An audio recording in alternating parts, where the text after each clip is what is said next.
everybody, how's it going? Today, let's take a detailed look at this beautifully restored and quite rare 1968 Shelby GT500 KR. And this is going to be a detailed, in-depth review of the GT500. We'll start it up, show the engine, get an exhaust clipping over the performance data, and show you a bunch of the unique aspects of the interior as well as exterior. And before we begin, I'd like to give a big thanks and special shout out to RK Motors Charlotte, located in Charlotte, North Carolina, for allowing me to film this beautiful 68 Shelby GT500 KR convertible. And so, without further ado, let's go ahead and start her up, let her run. The exterior color is known as Speed Yellow and features a full black vinyl interior.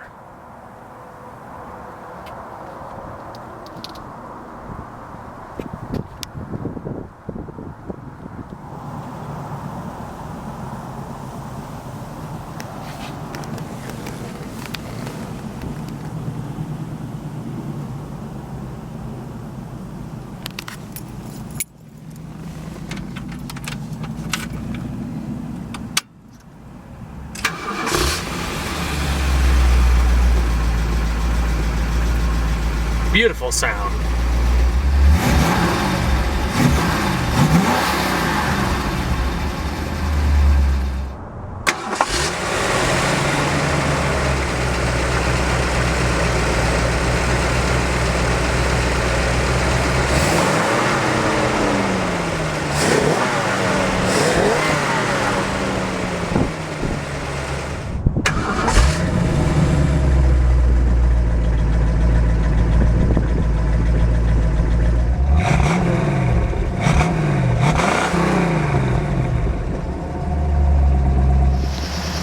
The Shelby GT500 KR is the top performer of the Shelby lineup in 1968, featuring a 428 Cobra Jet V8, available transmissions, and just about every available feature you can get on a Shelby. It came standard with power steering and a thin-rimmed wood steering wheel with a little bit of wood grain accent going across the middle, and there were two different transmissions you can get, one being a 4-speed manual or Ford's 3-speed Cruise-O-Matic automatic gearbox with low gear selection, with the unique wood grain shifter and chrome accenting coming down to the base. Flip on one of the turn signals and you'll see one of the signature sequential tail lamps.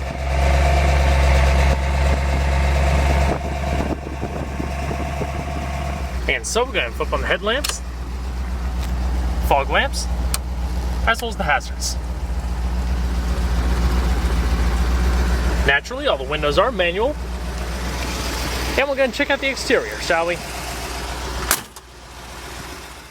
The 1960s was an exciting time in automotive history where manufacturers began creating more personalized vehicles from sports cars to luxury coupes. The public desire was quite apparent for cars that differed from the norm. One of the most successful launches in automotive history was the Ford Mustang in 1964. As wildly popular and highly customizable as the Mustang was, it still left a few things to be desired, like higher performance options. In the beginning, the most powerful stock engine you could purchase was the solid lifter K-Code 289. Originally introduced in 1963 as an available Ford option, the K-Code made 271 horsepower at 6,000 RPM. It was built up for the increased power demands and featured a host of internal upgrades that really set it apart from the standard 200 horsepower 289. Ford then turned to the late great automotive guru Carroll Shelby, founder of Shelby American, for the task of taking the Mustang platform to a whole new level. Out of this great partnership was the race-themed 65 through 66 GT350s. They also came with the K-Code 289, but referred to as the Cobra High Riser in the GT350. They were modified to produce 306 horsepower. Once shipped to Shelby American, performance upgrades consisted of heavier-duty Ford Galaxy rear ends that replaced the stock Ford Falcon live axles. Also, larger metallic-lined rear drum brakes and Kelsey Hayes front disc brakes, tri-Y headers, and a high-riser Cobra intake manifold. These cars were always the lightest, more race-bred models. With the introduction of the 67 and subsequent 68 models, the Shelby Mustangs, now dubbed Shelby Cobra GTs for 68, were completely revamped. Due to customer demands, the cars were made more comfortable than the original GT350s. They were still more robust than the standard Mustang, but now were more apt to be used as a livable daily driver. The front sway bars lost a little diameter but still retained greater rigidity than the standard cars. There was also a host of suspension changes that would lower costs of larger scale production without compromising the driving experience. The 1967 redesign of the Mustang was the catalyst for launching it into the booming muscle car era. The car was larger overall and had a little bit more weight, but allowed for larger engines, including a big block option. For Shelby's, the GT350 initially carried over the Hypo 289 before being replaced by Ford's 302 in 1968. The GT500 is also a new model for '67 and boasted even more impressive straight-line performance. The standard engine for the GT500 was a 428 cubic inch Police Interceptor V8 rated at a conservative 360 horsepower, with your choice of 4-speed manual or 3-speed cruise-o-matic, while the rare side-oiler 427 was still offered in automatic only very briefly. The Police Interceptor V8 was dropped for 1968, which then brought about probably one of the most highly sought-after Shelby Mustangs, the Shelby Cobra GT500 KR. In fact, only 517 convertibles were made in '68, while only 250 of them were automatic. The KR, or King of the Road, featured the highest performance you can get from Shelby. A big part was thanks to a new 428 cubic inch Cobra Jet V8 paired with the Ram Air induction system, which replaced the Shelby Oval air cleaner in the '67 model. Cobra Jets were built for performance. Compared to the standard 428, it featured unique cylinder heads, larger intake ports and valves, heavier connecting rods, and a nodular iron crankshaft. The body also received unique Cobra Jet fender tags and GT500 KR decals along the lower body. The Cobra Jet, as I mentioned earlier, displaces 428 cubic inches or 7,014 cubic centimeters or 7 liters. It's also an overhead valve V8 with cast iron block and single Holley 4-barrel carburetor. It was very conservatively rated at 335 horsepower due to increasing insurance costs for high-performance muscle cars and the ease of entry into the race circuit. They're commonly known to actually produce around 410 horsepower and 459 pound-feet of torque at 3,200 RPM, with a compression ratio of 10.7 to 1. This translated to approximate 0 to 60 times of 6.2 seconds with quarter-mile times of 14.5 seconds at 101 miles per hour. Top speed was around 132 miles an hour. Average fuel economy with a 16-gallon fuel tank was around 12.8 miles to a gallon.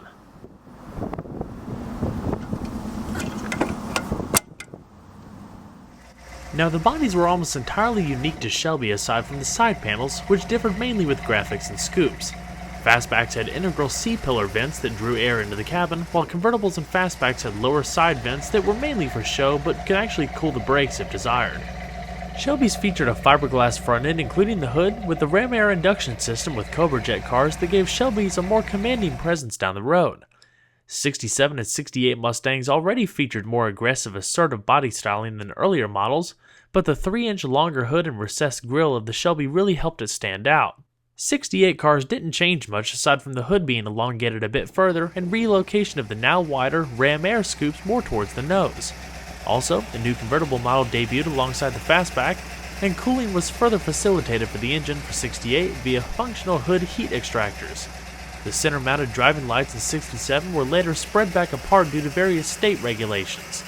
The trunk lid and integral ducktail spoiler are also fiberglass with the Shelby signature rear fascia.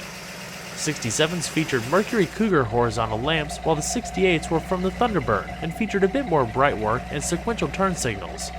The center panel is accented in silver with the Cobra Jet inscripted on the gas cap, all nicely finished off down below with quad exhaust tips.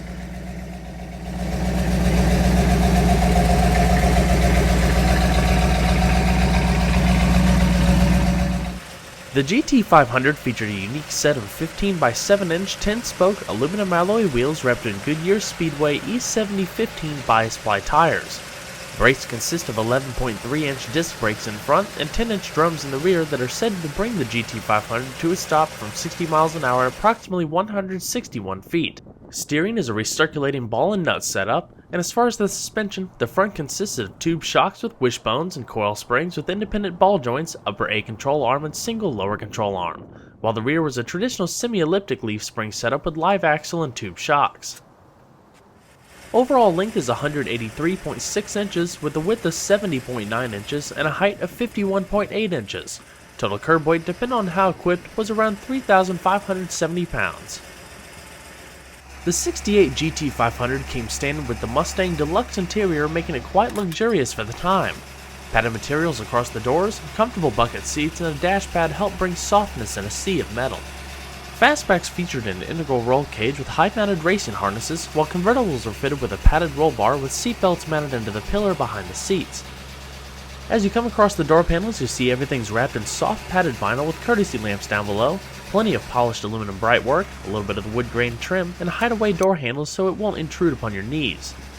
Manual windows, manual mirrors, as well as little side vent windows.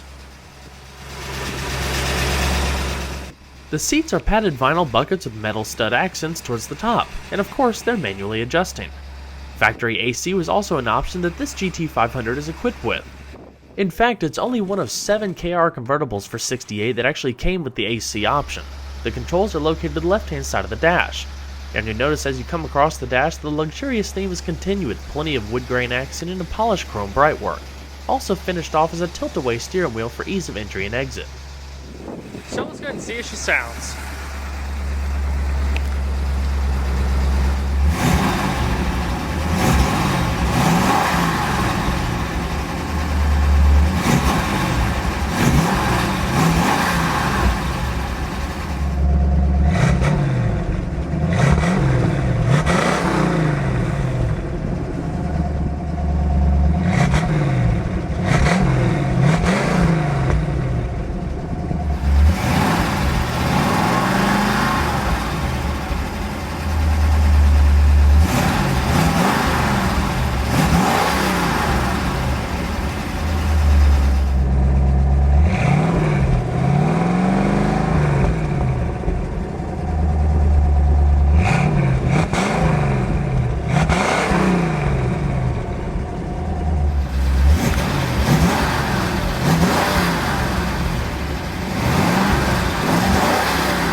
And we're going to shut her up.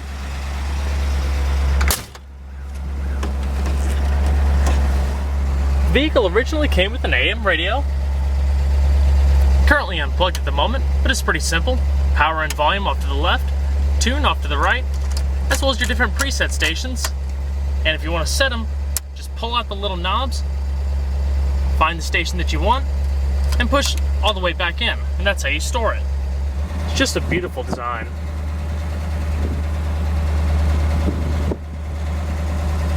Plenty of chrome brightwork, the stitched accents coming across the dash pad here, as well as down below in the center console, highlighting that wood panel, into unique Shelby Cobra stamped center console, also padded and illuminated.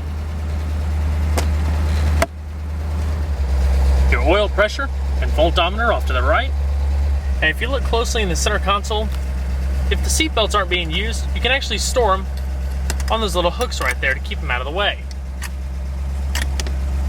Your fuel level, speedometer, analog clock mounted front and center, your tachometer, as well as vehicle temperature. Your emergency brake is located next to your fresh air vent, dimmer switch for your high beams located on the floor, and down below, next to the fog lamp switch, you also have the power mechanism for the convertible top. The air conditioning is activated by this little control panel over here, highlighted in bright chrome. Here you can change the temperature, the different zones, and the fan speed. Whether you want to vent, heat, turn it off, or defrost, cool or hot, and your fan speed. Pretty simple. Works as if new. And your ashtray and lighter will be located here. Alrighty. I'm going to shut her down. And we're going to check out the rest of the vehicle, shall we? We'll do the back seat once we get to the passenger side.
flip the seat up, just push this little chrome knob down, and it flips up and out.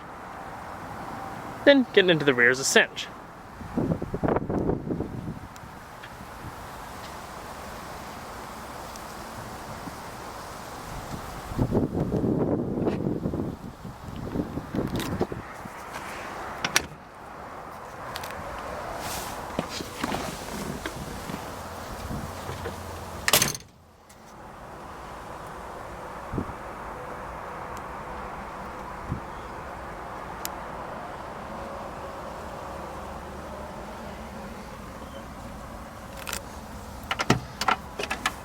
And a modest glove box.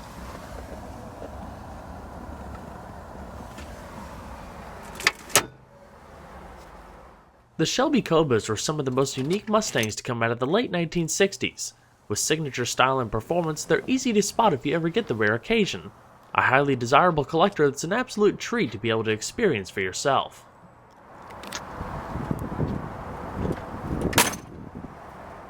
Well everyone, I hope you enjoyed this detailed look at the 1968 Shelby GT500 KR. Be sure to stay tuned next time. There's a lot more where that came from. Take care, everybody.